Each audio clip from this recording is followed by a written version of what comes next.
जमीयत उलेमाए हिंद की बैठक में वैसे तो कई मुद्दों पर चर्चा होनी है, लेकिन बैठक के पहले दिन देश में चल रहा मंदिर मस्जिद विवाद ही छाया रहा। आज जमीयत की बैठक में 3 प्रस्ताव पास किए गए हैं।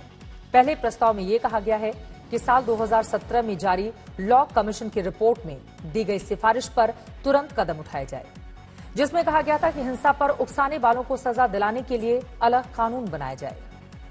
दूसरे प्रस्ताव में यह कहा गया है कि सभी धर्मों के बीच सद्भाव का संदेश देने के लिए संयुक्त राष्ट्र की तरफ से घोषित किए गए इस्लामोफोबिया की रोकथाम का अंतर्राष्ट्रीय दिवस हर साल 14 मार्च को मनाया जाए। और तीसरे प्रस्ताव में यह कहा गया कि जमीयत भारतीय मुसलमानों के लिए न्याय और अधिकारिता पहल नाम से स्थायी विभाग बनाया जाए, जिसका मकसद नाइंसाफी को रोकने की रणनीति विकसित करना है।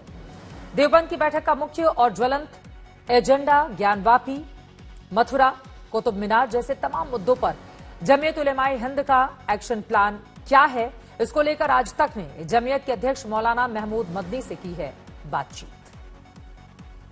हमारे साथ मौजूद हैं मौलाना महमूद असद मदनी साहब। उनसे तफसील से बात करेंगे कि आखिर जो मकसद है, आज जो सम्मेलन शुरू हुआ है उसमें क्या बातें अब तक सामने आई हैं और आगे इस सिलसिले को कैसे आगे बढ़ाने चाह रहे हैं। देखिए, 2 बातें हैं मोटी सी।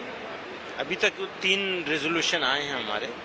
एक सद्भावना मंच से रिलेटेड है, दूसरा इससे है तालीम से रिलेटेड है। तो अभी ये 2-3 हमारे रेजोल्यूशन हुए हैं, बाकी चीजें बाकी हैं, चल रहा है अभी।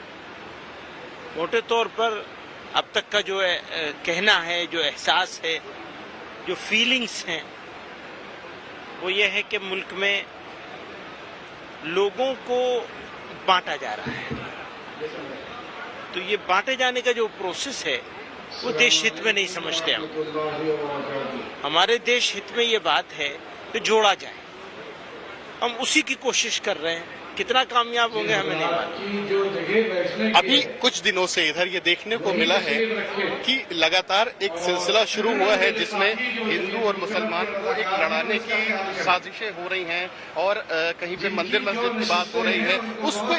उस पे क्या नजरिया है? अभी उसके बारे में रेजोल्यूशन आया नहीं है, आएगा तो उसके बारे में जरूर बात करेंगे। आपका कहना है लोग तोड़ने की बात कर रहे हैं, अखंड भारत की बात करते हैं, उससे क्या ताल्लुक है? उससे यही ताल्लुक है कि देश को जहां होना चाहिए, देशवासियों को जिस तरह आपस का जिस स्वभाव के साथ रहना चाहिए और जो हमारी स्पिरिट होनी चाहिए इंडियंस के, इंडियननेस के लिए, वो कहीं चोट खा रही है।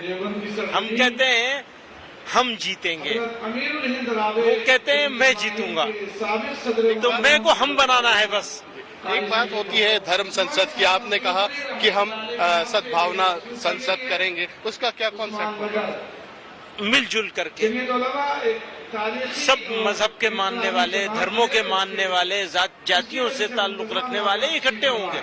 वो इकट्ठे होकर के अलग अलग इश्यूज पर बात करेंगे और एक साथ मिलकर के लड़ाई लड़ेंगे देश को बनाने के लिए। हाल ही में कुछ मसले आए जिसमें कहा गया मदरसों पे कुछ पाबंदियां, लाउड स्पीकर पे पाबंदियां, उसको लेकर जमीयत का क्या नजरिया है? समय आने पर कहेंगे, उसके ऊपर भी आ रही है। आखिरी सवाल, कई ऐसे मसले हैं, चाहे वो टेररिज्म से जुड़े हुए, चाहे वो कुछ ऐसे लोग हैं जिनके केसेस जो है वो जमीयत लड़ रही है, तो ऐसे केसेस में जैसे जिक्र भी हुआ था कि बहुत सारे दिल्ली दंगे से जुड़े हुए लोगों को जमानतें हुई हैं, करवाई गई हैं, तो ऐसे लोगों के लिए जमीयत किस तरह से काम करता है? ये तो अभी उसका भी प्रेजेंटेशन किया जाएगा, तो आप देख लेंगे उसे। जी हाँ, शुक्रिया।